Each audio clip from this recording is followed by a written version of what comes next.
बिस्मिल्लाहिर्रहमानिर्रहीम, अस्सलाम वालेकुम। वेलकम टू माय चैनल दावत इस्लाम। मैं हूं आपका दोस्त शफकत अली ऑफिशियल। उम्मीद करता हूं कि आप सब लोग ईमान के आला दर्जे पे होंगे।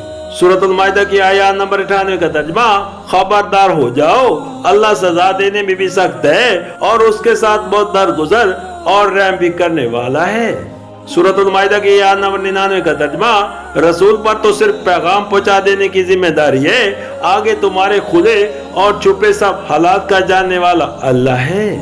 सूरतुल माइदा की आयत नंबर 100 का तर्जुमा, ऐ पैगंबर इनसे कह दो कि पाक और नापाक बहरहाल यकसा नहीं है, ख्वाह नापाक की बात तुम्हें कितना ही फरेब करने वाली हो। बस ऐ लोगो जो अकल रखते हो, अल्लाह की नाफरमानी से बचते रहो, उम्मीद है कि तुम्हें फलाह नसीब होगी।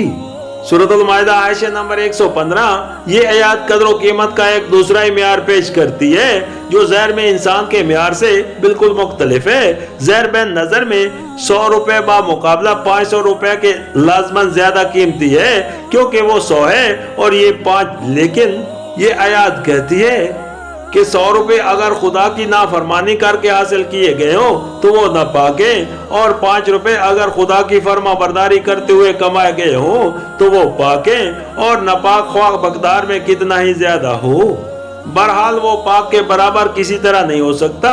गलाजत के एक ढेर से अतर का एक कतरा ज्यादा कदर रखता है, और पेशाब की एक लबरेज दंदत के मुकाबले में पाक पानी का एक चिल्लू ज्यादा वजनी है। लिहाजा एक सच्चे दानिशमंद इंसान को लाजमन हलाली पर कनायत करनी चाहिए, खाए वो ज़हर में कितना ही हकीर व कलील हो, और हराम की तरफ किसी हाल में भी हाथ ना बढ़ाना चाहिए, खाए वो ज़हर कितना ही कसीर व शानदार हो।